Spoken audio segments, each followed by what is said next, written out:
25. Springtide. When the quake started, the phasal slaves left their search amongst the artery lanes of the first phase and headed for the safety of open ground. There were no guards to stop them. From the bank of the Mercury stream, they watched the buildings of the city collapsing. The stream was narrowing as its banks edged closer together. The surface was disturbed, flowing in smooth, fast waves that set the protesting mill wheel spinning. Mercury spilled across the bank in wide, mirrored globules amongst the sea of glowing flowers. Above the stream, the dark air shimmered as the separated timelines of the city phases came into agitated fractal conjunction. The phasals sat in their chairs on the bank near the smoke forest and watched the deadly play of the gods. The constant rumble in the ground was punctuated by the latest crashes of splintering stone and falling masonry. The end of the world, if this is what they were witnessing, was embodied in a huge glowing canker that slowly emerged from the bloated land away to the south. The city across the stream no longer bore relation to the now in which they lived. Buildings that collapsed here were still standing in the next now. Through the shimmering of fractured time, Captain Peccary saw two figures moving through the light flowers on the opposite bank. One of them waved in desperation at them. It was the girl, Ace, the intruder they had handed over to Vale. He did not recognise the other shape. It was gaunt and had a tiny hairless head. It was wrapped in a long, heavy coat. Amid protests from his crew, Peccary walked down to meet them. Chesspearl and Amnomni followed. Ryogus held back, certain that this was another trap. But recriminations could not be harboured at a time like this. They were certainly all doomed. The two figures moved along the far bank. They were searching for a way across, but the stepping stones were lost in the Mercury torrent. Ace was calling to him. Her voice came through the temporal interface, mangled and unintelligible. She remonstrated with the other figure, who turned and ran back towards the city. The phasals watched Ace's arms sweeping out in explosive gestures, but they understood nothing. She pointed repeatedly to the coiling strands of grey that rose into the sky from both the cities.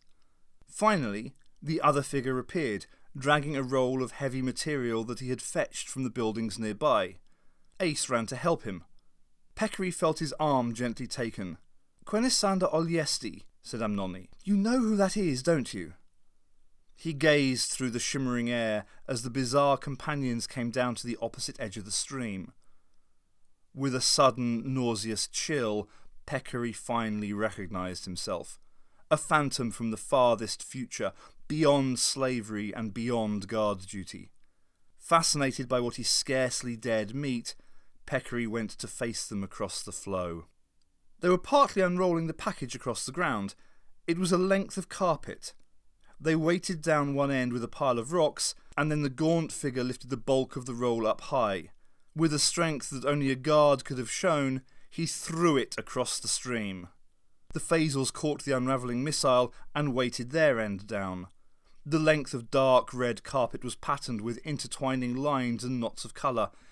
It spanned the gulf between times, twisting dangerously against the surface surge of the Mercury stream. The oldest Peccary steadied his side of the flimsy bridge as Ace started to edge across on all fours. The carpet sagged and Mercury flowed around her hands and knees. Her eyes were closed. The young Captain Peccary could see her through the shimmering air, mouthing strangely abrupt encouragements to herself as she forced her way towards him. The bridge swayed violently for a moment and she clung to it, unable to move for fear. Finally it settled, and she edged on again. Arms reached out to her, and she was hauled to safety.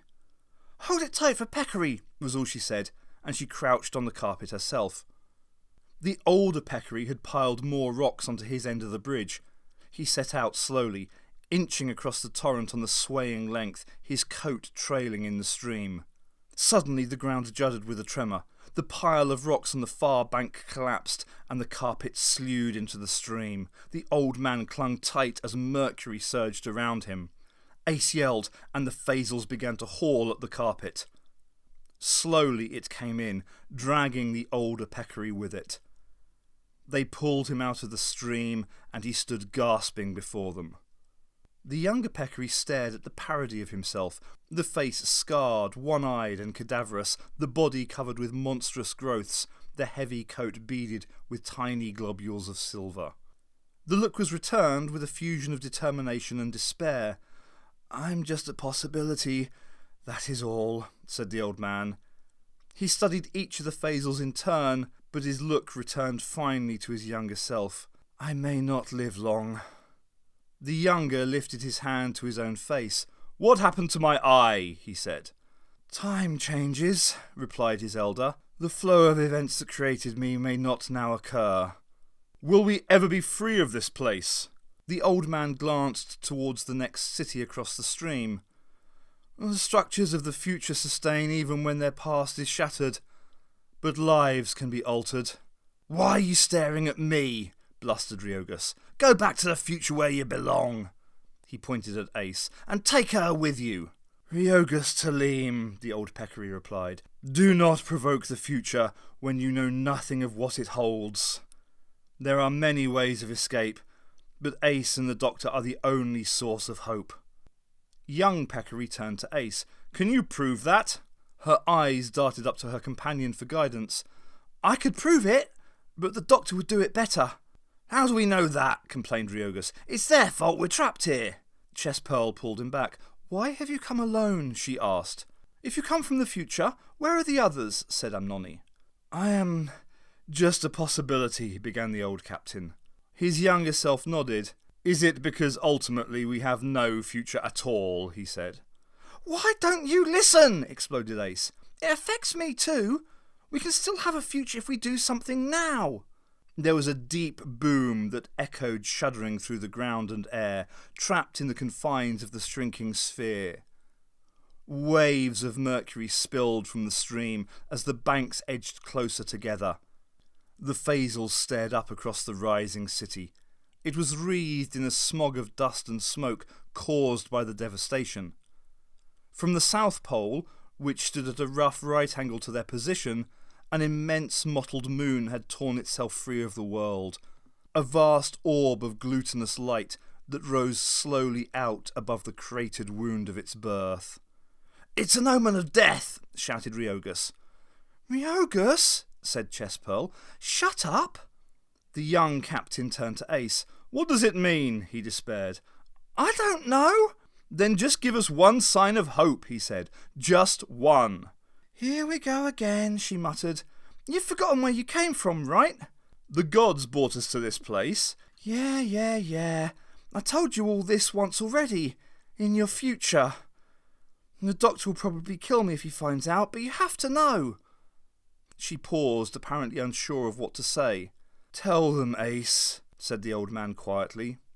"You're from Gallifrey," she said, and waited for the lightning bolt. Step after step, it was as much as Vale could do to keep the Doctor in sight. The downward spiral of the stairs at this speed was dizzying. Below him, the watchtower loomed nearer. In its tangled fortress of iron, the process was waiting. And all the time, the Sphinx eye in his head was demanding and accusing. He set his thoughts against it, lurching helplessly down the endless steps, trying to veer away from the edge. The eye was screaming at him, but he dared not listen. "Vale!" it shrieked. "Listen to me! Answer the riddles!" He attempted a blast of defiance, but his will was weakening. "I am myself, an individual." Step after step on the stairs. "I have chosen you, Vale. Listen to me. You are my successor." Step after step after step on the twisting stairs, and the eye that stares has steeped his mind, and he cannot stop as he steps from the steps on the steep step stairs. The darkness opened beneath him. His legs buckled. He fell. The Doctor shrugged wearily and scooped up Vale's unconscious body from the stairs. It was light and wasted, drained like everything else that came into contact with the process. He was almost level with the top pinnacle of the watchtower. The fractured chimes of the bells clanked out. In answer, the great booming echo thundered through the world. A new baleful light fell from directly overhead. By leaning out from the edge of the stair, he could just see the newborn full moon as it began its journey across the empty sky centre of the sphere. Whole sections of the city were collapsing under the pressure of the contracting world. The events the older process had set in motion were unstoppable. The beginning was coming to meet them. "I am her successor," Vale muttered in a semi-conscious delirium. "I am an individual." "You're a freak," said the doctor. "I know how you feel." He put off the chance to look into Vale's helpless mind for fear of what might be lurking there. Instead, he set off down the steps with his burden. He set his thoughts to the recovery of his ship and the fight he might have to regain its control, from Sardit back to TARDIS. But no matter how he concentrated, unwanted ideas continued to clutter his mind. Fragments of knowledge of the old time, morsels he had gleaned from history books or lectures at the academy. The cult of the individuals, the barbaric regime of the mythic line, the matronymic dynasties, real families with real children, and white sand imported for the games from Murphak 2 because it showed up the blood better. And sometimes, more than certainty, that details were wrong in the histories and that race memories served him better than the biased and doctored speculations of archaeologists. Down the stairs he came to he knew not what. "There you are at last," he called to the group of guards who were climbing the stairs to meet him. "Tell the process that I'm ready to see it now." Clawed hands seized him and carried him down the spiral. Out of the gate of the tower lurched the process.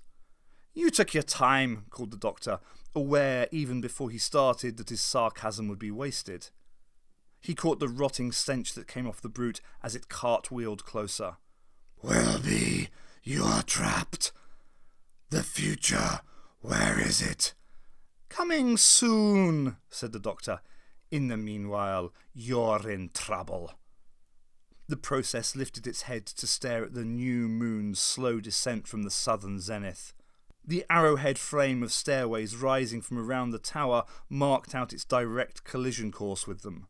The monster spluttered its rage. "Wilby, this is your work." "No." It arched towards him, rearing hungrily, teeth flexing.